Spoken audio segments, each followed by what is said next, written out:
हम एक ऐसे समाज में रहते हैं जहां पत्थर के मूर्त को लगते हैं 56 भोग, जहां पत्थर के मूर्त को लगते हैं 56 भोग, और भूखे नंगे तड़पते सो जाते हैं लोग, और भूखे नंगे तड़पते सो जाते हैं लोग। मजदूर को मजदूर समझिए, मजबूर नहीं। गरीब को काम दीजिए, दान नहीं। गरीब को काम दीजिए, दान नहीं। अगर दान देने के इच्छुक है तो जीते जी रक्त दान दीजिए, और मरने के बाद अंग दान देकर किसी मरते हुए को जीवन दान दीजिए। यही सच्ची देशभक्ति है, यही सच्ची राष्ट्र प्रेम है। ना सरकार मेरी है, ना रब मेरा है। ना सरकार मेरी है, ना रब मेरा है। मुझे सिर्फ इस बात का गुरूर है कि मैं हिंदुस्तान का हूं और हिंदुस्तान मेरा है। मैं हिंदुस्तान का हूं और हिंदुस्तान मेरा है। परंतु एक वैचारिक बीमारी हमारे समाज में नजर आती है। कहा जाता है कि हम दुनिया के सबसे बड़े लोकतंत्र में हैं, जहां हिंदू पैदा होते हैं और मुस्लिम, सिख, ईसाई भी पैदा होते हैं, जहां लेकिन बदकिस्मती इंसान पैदा नहीं होते हैं। और मेरे विचारों में ना हिंदू की जरूरत है, ना मुसलमानों की जरूरत है। ना हिंदू की जरूरत है, ना मुसलमानों की जरूरत है। राष्ट्र निर्माण के लिए केवल इंसानों की जरूरत है, केवल इंसानों की जरूरत है। जरा सोच कर देखिए, ये पेड़ पौधे और शाखाएं भी परेशान हो जाएं।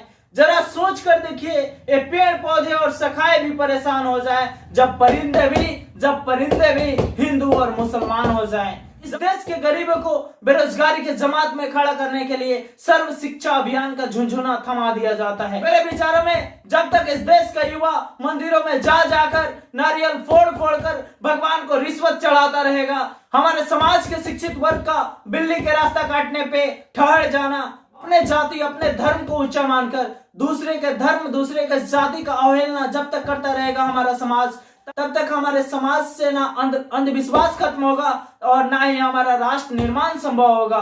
इस देश की महिलाओं की पूजा नहीं, उसकी इज्जत की जाएगी, तब जाकर हमारे देश का राष्ट्र निर्माण संभव होगा। हम जाति का निरीक्षण नहीं, सामाजिक शक्तिकरण की बात करेंगे, तब जाकर हमारा राष्ट्र निर्माण संभव होगा। जब एक बच्चा मध्याह्न भोजन के लिए नहीं, सरकारी स्कूलों के चौखट पे शिक्षा अर्जन करने के लिए कदम रखेगा, जब तक हमारा विचार अखंड भारत को खंड खंड करता रहेगा, तब तक हमारे देश में राष्ट्र निर्माण संभव नहीं है। हमें बड़ी बड़ी बातें नहीं, छोटी छोटी कोशिशें करनी होगी, क्योंकि ठोकर पहाड़ से नहीं पत्थर से लगा करती है। और मैं सैल्यूट करना चाहूंगा सरहद पे दिन रात रक्षा करते हुए हमारे जवान की, पुलिस प्रशासन और किसान की, और उस हर व्यक्ति को जो अपनी काम पूरी ईमानदारी और लगन के साथ करते हैं, जिनके बिना राष्ट्र निर्माण का कल्पना तक नहीं किया जा सकता है। और मैं भारत का बेटा पूरे जिम्मेदारी के साथ कहता हूँ, राष्ट्र निर्माण तब होगा जब मैं, आप, हम सब मिलकर राष्ट्र निर्माण करने का प्रयास करेंगे, क्योंकि हमारे देश की जिम्मेदारी नहीं है हमें आगे ले जाने की, हमारी जिम्मेदारी है हमारे देश को आगे ले जाने की। जय हिंद, जय भारत, जय जवान, जय किसान।